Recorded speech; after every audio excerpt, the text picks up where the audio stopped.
তন্ময় এসে বসে আছে খান বাড়ির ড্রয়িং রুমে। দোলন রেডি হচ্ছে। রাফি প্রকুচকে তাকিয়ে আছে। কিরে তন্ময় বা, আর কত বাসার বাইরে থাকবি? আমাদের তো ইচ্ছে করে ছেলের বউদের সেবা যত্ন পেতে। বয়স হয়েছে তো। তন্ময় তাকালো রাফির দিকে। তোমাকে চাচা ডাকবো নাকি ফুপা? যাক, ফুপাই ডাকি। এই না, চাচা ডাক। কিসের ফুফা ডাকিস? ওকে, তোমার তো এখনো বয়স হয়নি, এখনো ইয়াং আছো। এখনো মেয়েরা তোমায় দেখলে পাগল হয়ে যাবে, নিজেকে বুড়ো দাবি করো কেন? রাফি সন্দিহান গলায় বলে। সত্যি বলছিস? আমি এখনো ইয়াং?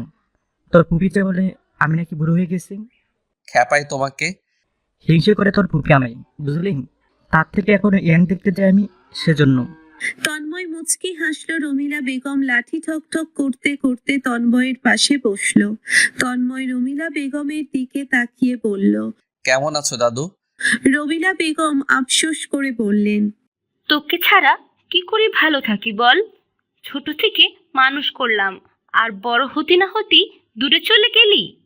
কাজের জন্য বাইরে থাকতে হয় দাদু, খুব শীঘ্রই ফিরবো বাসায়। রমিলা বেগমের চোখ মুখ আনন্দে ভরে ওঠে। সত্যি? হ্যাঁ। তৃষ্ণা দোলনকে নিয়ে নিচে নামে। তন্ময় একবার দোলনের দিকে তাকিয়ে দৃষ্টি সরিয়ে নিল। তন্ময় বসা থেকে উঠে দাঁড়ালো। ওপরে লুকিয়ে থাকা চিত্রার দিকে একবার তাকিয়ে দোলনের হাত ধরে আসি বলে বের হয়ে আসলো। কিরে মিথিলা, ড্রেসে এভাবে কাদা লাগিয়ে এসেছিস কেন? রাস্তা দিয়ে হেঁটে যাস নাকি কাদায় গড়াগড়ি করতে করতে যাস, কোনটা? মরিয়ম মান্নানের কথায় রুম থেকে বেরিয়ে আসলো মিথিলা। মরিয়ম মান্নান রশিদে এলোমেলো করে রাখা কলেজ ড্রেস নেড়ে চেড়ে দেখলেন। বিরক্ত নিয়ে ফের শুধালো। কাপড়ও ভালো করে ধুতে শিখিসনি। শ্বশুর বাড়ি গিয়ে এমন ভাবে জামা কাপড় ধুয়ে দেখিস ঝেঁটিয়ে বিদায় করবে। মিথিলা সোজা মায়ের সামনে এসে দাঁড়ালো। কোমরে হাত গুছিয়ে পড়ল। আমি ইচ্ছে করে কাদা লাগাইনি মা, এক অসভ্য লোক কাদা ছিটিয়ে দিয়েছে, যার কারণে আমার এই ফোকা ড্রেস লালচে হয়ে গেছে। মরিয়ম মান্নান ভ্রুকুচকে তাকালো। মেয়ের মাথায় গাঁটটা মেরে বলল। নিজের দোষ অন্যের ঘাড়ে দেওয়া কবে বন্ধ করবি? তুই কেমন আমি মনে হয় জানি না। ড্রেস ছাদে শুকিয়ে দিয়ে আয়, এখনো ভিজা আছে। মিথিলা কথা না বাড়িয়ে ড্রেস নিয়ে ছাদে মেলে দিল। সাত সন্ধ্যা ব্যালকনিতে দাঁড়িয়ে আছে চিত্রা। মন আজ ভীষণ খারাপ। দীর্ঘ 20টা বছর ধরে ছেলের সাথে দূরত্ব। কবে ঘুচবে এই দূরত্ব? কবে মা বলে ডেকে উঠবে?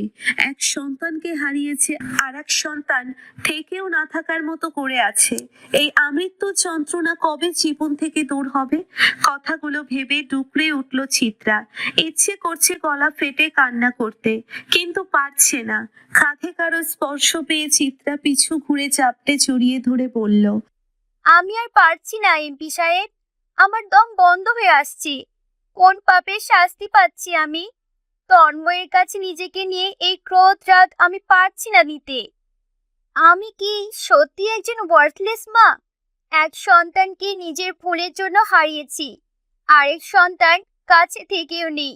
আমার কষ্ট হচ্ছে এমপি সাহেব, কিছু করুন না। আমার মেয়েটাকে কি আমি আর কখনো খুঁজে পাবো না? আপনি পারলেন না আমার মেয়েটাকে খুঁজে দিতে? আপনি কথা দিয়ে কথা রাখতে পারেননি এমপি সাহেব। কথাটা বলে পাগলের মতো কান্না করতে লাগলো চিত্রা। প্রত্যেকটা কথা ছুরির মতো মুখে এসে বিঁধল তুষারের। পুরনো অতীত তুষার চিত্রের প্রাণভোমরা তৃষা, সেই ছোট্ট মেয়েটা আজ 19টা বছর হলো তাদের কাছে নেই। তন্ময়ের যখন বয়স 7 তখন চিত্রা আবার প্রেগনেন্ট হয়। তাদের ঘর আলো করে এসেছিল মেয়ে। সে কি খুশি চিত্রা তুষার। পুরো বাড়ির চোখের মনি ছিল তৃষা, আর সবচেয়ে তৃষাকে ভালোবাসতো তন্ময়। বোনকে কারো কাছে মিনিটের জন্য দিত না।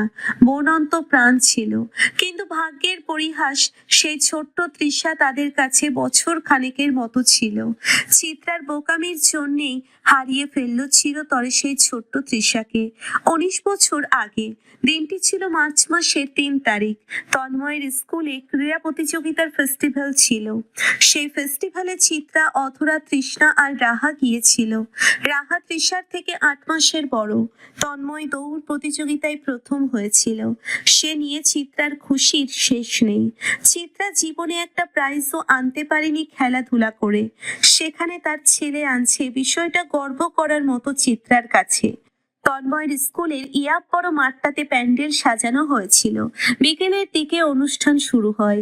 সন্ধ্যার পর দিয়ে পুরস্কার বিতরণ করা হয়। সেদিন যখন পুরস্কার বিতরণ করা হচ্ছিল, কিন্তু আকস্মিক আগুন লেগে যায় প্যান্ডেলে। চারিদিকে মানুষ ছোটাছুটি করছিল। স্টেজে অলরেডি আগুন লেগে গেছে। সবাই প্রাণ বাঁচাতে দৌড়ে চলে যাচ্ছে। ছোট্ট 9 মাসের তৃষা তখন চিত্রার কোলে। তার চোখ দিয়ে ঠেকে আছে স্টেজে থাকা ছোট্ট তন্ময়ের দিকে। সবাই নামছে স্টেজ থেকে, কিন্তু কেউ তন্ময়কে নামাচ্ছে না। কথায় আছে, বিপদে পড়লে মানুষ আগে নিজের প্রাণ বাঁচায়। নিজের প্রাণ বাঁচাতে অন্যের প্রাণ চলে যাক, তাতে কিচ্ছু যায় আসে না। ছোট্ট তন্ময় ভয়ার্থ চেহারা নিয়ে এদিক ওদিক তাকাচ্ছে। এমন পরিস্থিতির সম্মুখীন কখনোই হয়নি। সামনে দাঁড়িয়ে থাকা মায়ের দিকে তো বোনের দিকে তাকাচ্ছে। অধরা বারবার চিত্রাকে টানছে বের হতে, কিন্তু চিত্রা এক পাও নড়ছে না। তন্ময়ের দিকে চেয়ে ভয়ার্থ চেহারা নিয়ে বলল, অধরা আপা, আমার তন্ময় স্টেজে। আপা, আমার তন্ময়কে বাঁচাও না। অধরা তাকালো স্টেজে। ছোট্ট তন্ময় ভয়ে গুটিয়ে আছে। আমি এখনই তন্ময়ের কাছে যাচ্ছি। অধরা, তুমি তৃষ্ণাকে নিয়ে বের হও, আগুন ছড়িয়ে যাচ্ছে তো। অধরা ছুট লাগালো স্টেজের দিকে।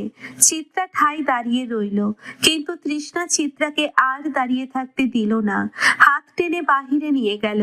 প্রায় মিনিট 20 হয়ে যায়। অধরা তন্ময়ের আসার নাম নেই। আগুন আরো ভয়াবহ রূপ ধারণ করেছে। ফায়ার সার্ভিসের গাড়ি এসেছে আগুন নিয়ন্ত্রণ করতে। চিত্রা আর দাঁড়িয়ে থাকতে পারল না। গলা ছেড়ে অধরা তন্ময়কে ডাকতে লাগলো, কিন্তু কেউ কোনো সাড়া শব্দ দিল না। চিত্রার বুক ধক করে উঠছে। তৃষ্ণাটাও কাছে নেই। চিত্রা আশেপাশে তাকালো। চিত্রার পাশেই দাঁড়িয়ে আছে এক মধ্যবয়সী মহিলা। চিত্রা তার সামনে দাঁড়িয়ে অস্থির কণ্ঠে বলল, খালা, আমার বাচ্চাটাকে একটু রাখবেন? আমার ছেলেটা আগুনের ভেতরে এখনো আছে। প্লিজ একটু রাখুন না, আমি ছেলেটাকে নিয়েই আসি। মহিলাটা তৃষাকে কোলে তুলে নিল। চিত্রা আর এক মুহূর্ত দেরি করলো না, ছুট লাগালো।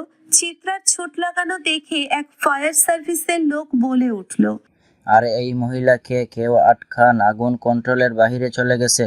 কিন্তু ততক্ষণে চিত্রা ভেতরে ঢুকে যায়। স্টেজের কাজটাই আসতেই দেখে অধরা তন্ময়কে কোলে নিয়ে সতর্কতার সাথে নামছে স্টেজ থেকে। অধরার হাতের এক পাশ পুড়ে গিয়েছে।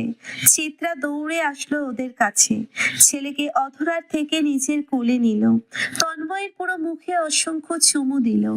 অধরা তার পুড়ে যাওয়া হাতের দিকে একবার তাকিয়ে বলে, চিত্রা, আমাদের বের হতে হবে, দেখো আগুন ছড়িয়ে যাচ্ছে। চিত্রা মাথা ঝাঁকালো। অধরাকে নিয়ে বেরিয়ে আসলো আগুন থেকে।